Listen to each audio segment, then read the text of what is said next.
Hello viewers, myself is Dr. Neeta and you are watching my channel Learn Literature with Dr. Neeta. So let us begin today's topic.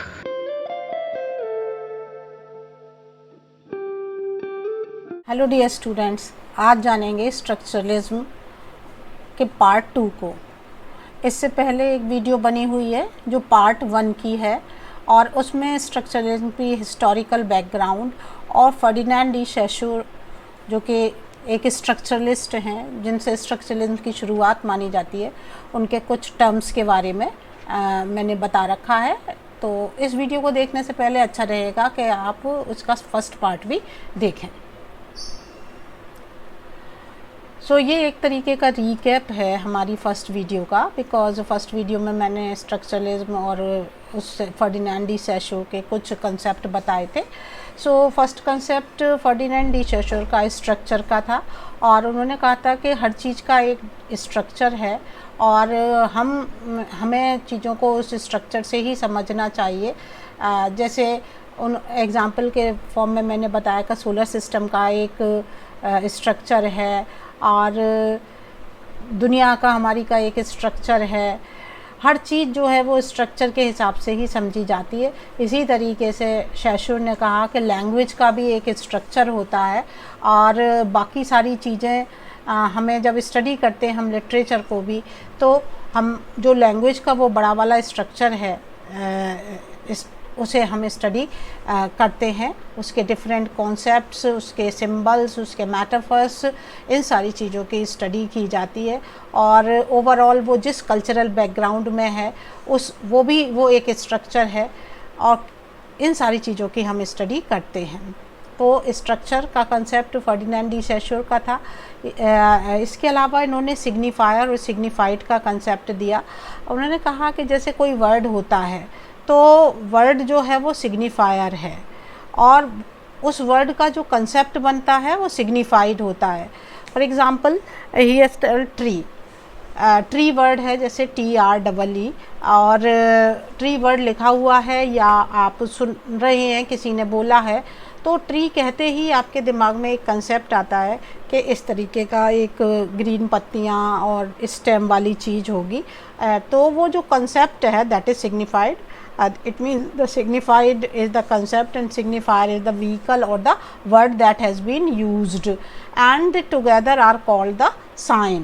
और वो basic unit है sign किसी चीज़ को समझने के लिए। Sign it means is a basic unit with the help of which we can understand the things. तो उन्होंने ये सिग्निफायर और सिग्निफाइड के बारे में बताया। उन्होंने ये भी बताया कि ये सिग्निफायर और सिग्निफाइड जो हैं वो आपस में आर्बिट्रेरी तरीके से जुड़े रहते हैं। इट मीन्स ये ज़रूरी नहीं कि जो वर्ड बोला गया उसका वही मीनिंग समझा जाए जो मीनिंग बोलने वाला समझाना चाह रहा है। इट मीन्स सिग्निफायर सेम हो सकता है बट उसके मीनिंग डिफरेंट हो सकते हैं। ये बात है, आगे जाके और डिस्कस करेंगे। तो दिस कंसेप्ट ऑफ सिग्निफायर और signified has been given by Saussure. Here you should keep in mind signifier is the word which is being written or spoken and signified is the concept which that word is making. Another concept that has been given by Sashur is the concept of the Lang and Parole. As I told you, he is talking about structure. तो इन्होंने बताया कि language का भी एक structure होता है और वो स्ट्रक्चर बना कैसे। It is the collective abstract system of the community. कुछ चीज़ों के लिए कुछ सर्टेन शब्द लगातार जनरेशन से जनरेशन तक यूज़ किए जाते रहे। एक पर्टिकुलर प्रकार की ग्रामर, पर्टिकुलर प्रकार के वाक्यों की संरचना, ये सारी चीज़ें यूज़ की जाती रहीं तो एक लैंग्वेज का निर्माण हुआ और वो लैंग्वेज किसी एक व्यक्ति के द्वारा नहीं बनाई गई but it is the collective efforts जो आपकी कम्युनिटी ने किए।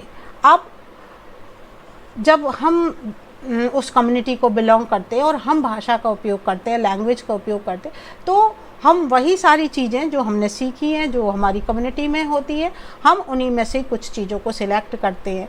हम उन रूल्स को चेंज नहीं कर सकते जो कलेक्टिव एब्स्ट्रैक्ट सिस्टम कम्युनिटी द्वारा बनाया गया है, लेकिन हम क्या सिलेक्ट करेंगे उसमें से और उसे कैसे प्रस्तुत करेंगे, इसकी स्वतंत्रता हमें होती है। तो इंडिविजुअल द्वारा जो बोली गई या कही गई बातें हैं या लिखी गई बातें हैं, दे आर पैरोल, और वो जो लार्जर स्ट्रक्चर ऑफ लैंग्वेज है that is langue, and they together make language. You would apply this lang and parole and signifier and signified later on with the help of examples. Now, structure के बारे में शोशोर का क्या idea है, तो ये 3 points में आप समझ सकते हैं. फर्स्ट पॉइंट पढ़ते हैं. There is no relation between word and its meaning. Saussure कहते हैं कि किसी भी शब्द और उसके मीनिंग के बीच में कोई रिलेशन नहीं होता. ये बात आपको देखने में बड़ी गलत सी लग रही होगी कि वर्ड और मीनिंग का रिलेशन नहीं होता, लेकिन किस रेफरेंस में कही गई है ये समझिए. वो कहते हैं meaning is imposed on a word as per our traditional faith. जो मीनिंग हमने किसी भी शब्द को दिया है वो हमने उसके ऊपर इम्पोज किया है. किसने? हमने, मतलब हमारी कम्युनिटी ने इम्पोज किया है. फॉर एग्ज़ाम्पल मैं कहूँ ट्री वर्ड, या हमने कहा पेड़ वर्ड जब हम कह रहे हैं तो पेड़ जब कोई कहेगा तो उसका मीनिंग ये समझा जाएगा ये किसने कहा, ये किसी ने कह के और ऊपर से या साइंटिफिकली प्रूव करके नहीं भेजा है, बल्कि कम्युनिटी के लोग इस चीज़ को पेड़ कहते रहे, इस चीज़ को ट्री कहते रहे, वही हमने सीख लिया. यानी ये जो मीनिंग है किसी भी शब्द का वो ऑटोमेटिकली और साइंटिफिकली प्रूवन चीज़ नहीं है, जबकि ये इम्पोज किया जाता है. For example the meaning of the word tree my not be white it traditionally stood for, it may give another meaning in a different social context. देखिए, अब आप इसे ऐसे समझ सकते हैं कि अगर ट्री वर्ड है या पेड़ वर्ड है या वृक्ष वर्ड है, वो हमारी इस भाषा में तो उसके मीनिंग यही निकलते हैं जो हैं, लेकिन किसी दूसरी भाषा में, किसी दूसरे सोशल कॉन्टेक्स्ट में वो उसके मीनिंग अलग भी हो सकते हैं. तो इसका मतलब क्या है कि हमें किसी भी शब्द के फिक्स्ड और स्पेसिफिक मीनिंग के बारे में सोचना ही नहीं चाहिए. बेवकूफ़ी हमारी. It is absurd to think of a fixed meaning of a specific word. यानी किसी भी शब्द का कोई फिक्स्ड मीनिंग नहीं होता अकॉर्डिंग टू शोशोर. वो सोशल कंटेक्स्ट के हिसाब से बदला जा सकता है. वो एक कम्युनिटी के द्वारा उस पर इम्पोज किया गया मीनिंग होता है. Now another point, no word can be understood in isolation. अब उन्होंने कहा कि इसी तरीके से आप देखिए कि कोई भी शब्द के आप मीनिंग समझना चाहते हैं तो उसे आइसोलेशन में नहीं समझ सकते. आइसोलेशन मीन्स अकेले में नहीं समझ सकते. फिर कैसे समझ सकते? Rather it's meaning depends on it's related synonymous और एंटोनिमस वर्ड. तो उसके मीनिंग को समझने के लिए हमें उससे रिलेटेड वर्ड्स, माने एक सेंटेंस है, जैसे मान लीजिए ये आइसोलेशन वर्ड यूज़ किया गया है, अगर हम सिर्फ आइसोलेशन के मीनिंग समझना चाहें तो वो आसानी से समझ में नहीं आएंगे. हमें कब ज़्यादा अच्छे से समझ में आएंगे?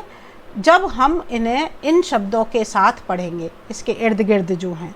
या आइसोलेशन को समझने के लिए एक और मेथड यूज़ कर सकते हैं, हम उसके सिनोनिमस वर्ड ढूंढें या हम उनके एंटोनिमस वर्ड ढूंढें, तब हमें ये आइसोलेशन आसानी से समझ में आ जाएगा.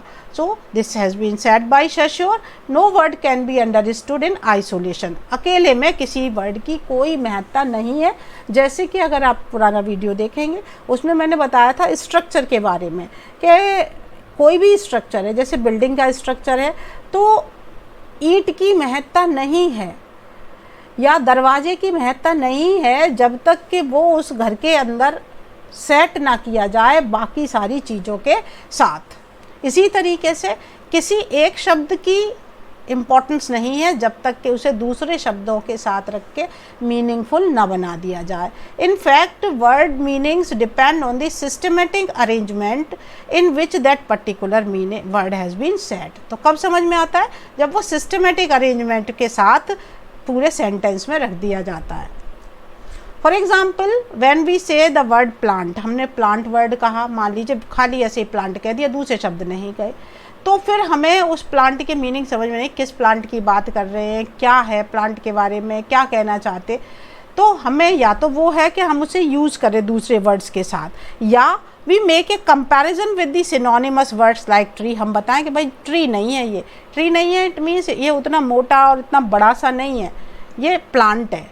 फिर और कैसे बताइए, भाई ग्रास भी नहीं है, उतना छोटा सा भी नहीं है, ये क्रीपर भी नहीं है, इतने पतले तने वाला भी नहीं है, ये क्या है, this is a plant. What is not tree, grass और क्रीपर, ये प्लांट है। Similarly to make the meaning of the word boy clear we have to compare it with girl. ये बाइनरी अपोजिट वाला आइडिया है कि अगर हमें ये बताना है कि लड़का क्या होता है तो हमें उसका अपोजिट से कंपेयर करके बताना पड़ेगा कि what is not girl is boy, या गर्ल क्या है, what boy is not is girl. So words become meaningful when these are studied in their comparative and contrastive ideas. Words के मीनिंग जब भी क्लियर होते हैं जब हम उन्हें कंपैरिजन या कंट्रास्ट के आइडियाज़ के साथ रखते हैं। Existing in the structure of language, जब वो लैंग्वेज के स्ट्रक्चर में सेट हैं तब हम उन्हें समझ सकते हैं उनके कंपैरेटिव और कंट्रास्टिव आइडियाज़ के साथ।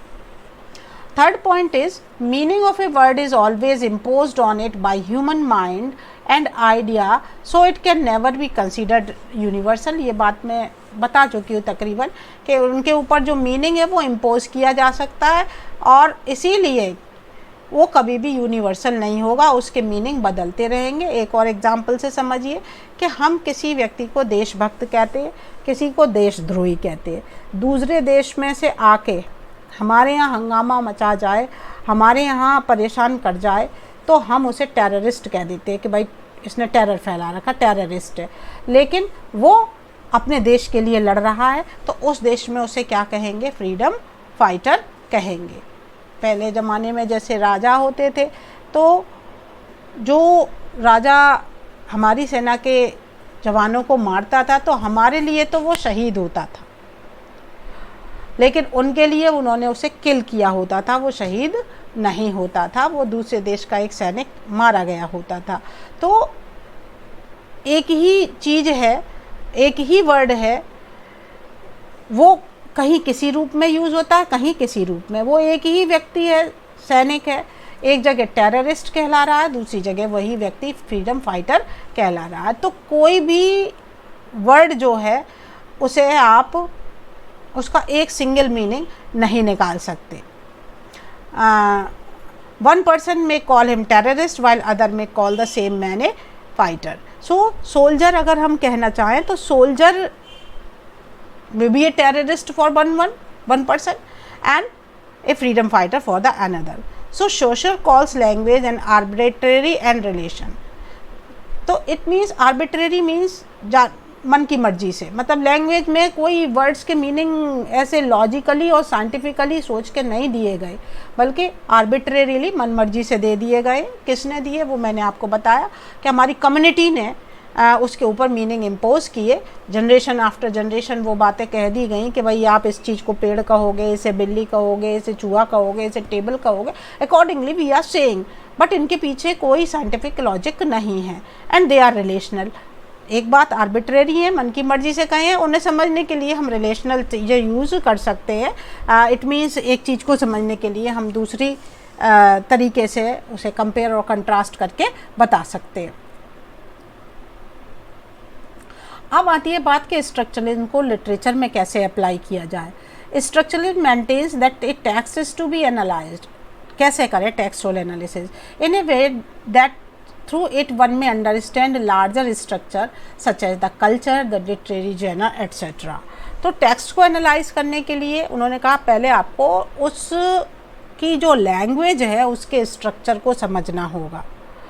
उसी में क्या एम्बेडेड है, उसी में एम्बेडेड है, उसी में क्या छुपा हुआ है, कल्चर, उस बड़े स्ट्रक्चर में, और उसी में ही जिस जॉनर के बारे में बात कर रहे हो, जिस जॉनर के बारे में बात कर रहे हो, for example you are talking about novel, तो फिर नॉवल वाला जॉनर देखना है, and if you are talking about poetry then poetry वाला जॉनर देखना है। So you have to study that genre and you have to study that cultural background etcetera. अब structuralist करते क्या हैं?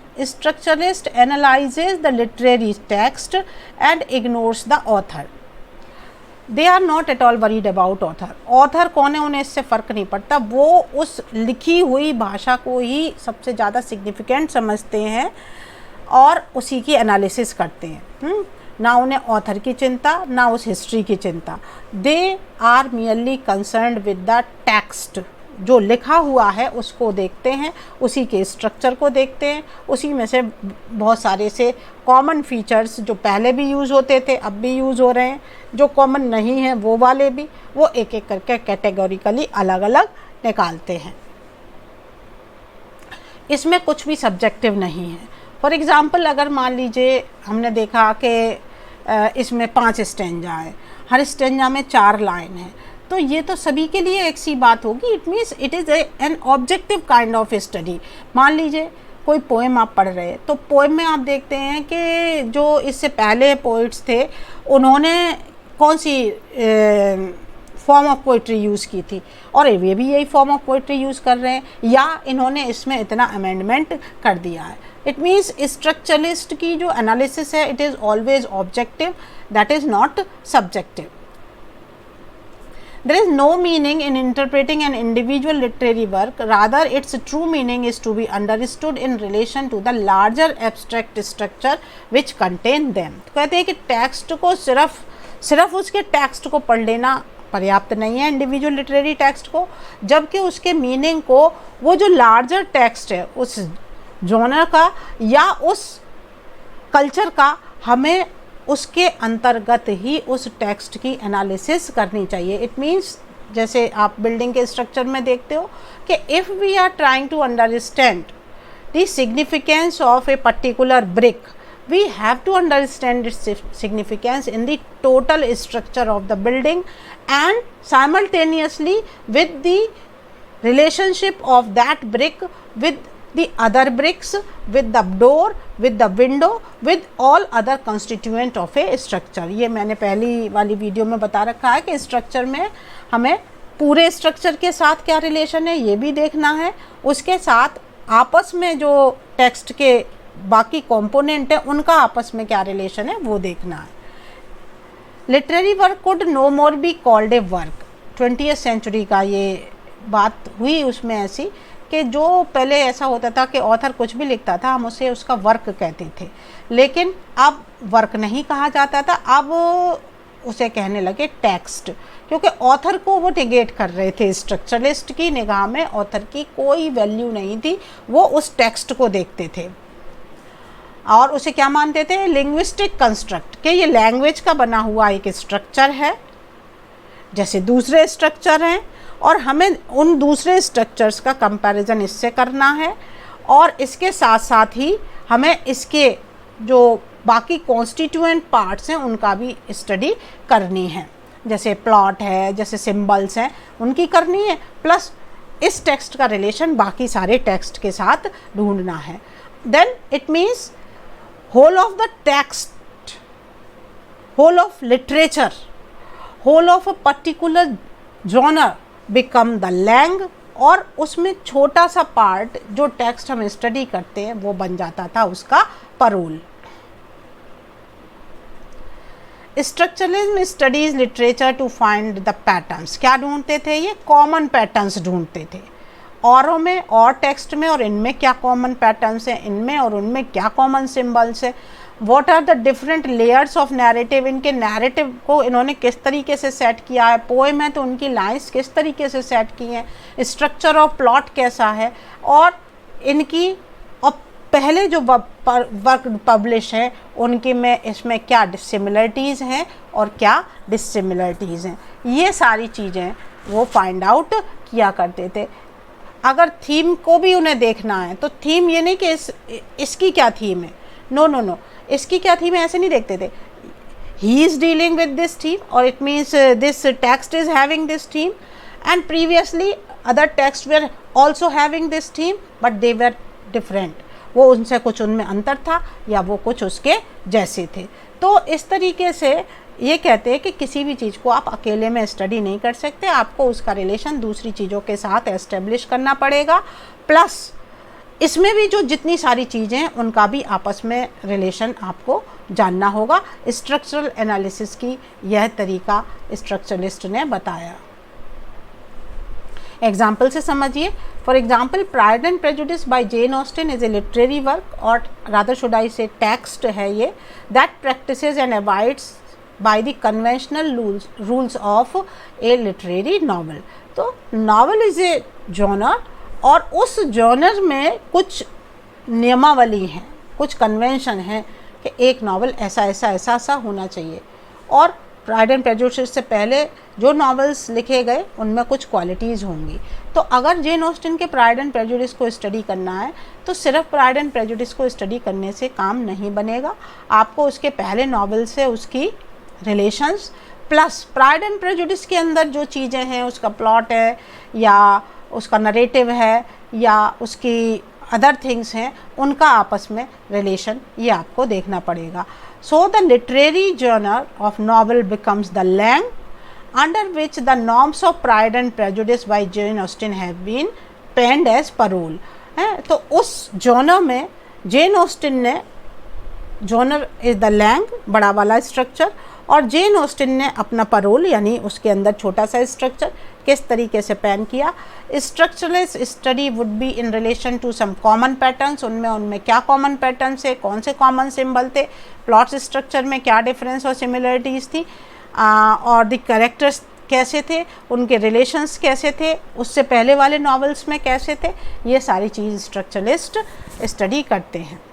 Prominent critics related to structuralism are Ferdinand de Saussure, Claude Lévi-Strauss and Roland Barthes. So अब तक मैंने आपको Ferdinand de सैशोर के बारे में काफ़ी बता दिया, प्रीवियस वीडियो में भी और इसमें भी। From the next video we would begin with Claude Levi-Strauss and Roland Barthes in relation to structuralism. So I think आपको फर्डिनेंड डी सैशोर का कॉन्ट्रीब्यूशन समझ में आएगा। And thanks for your patience listening.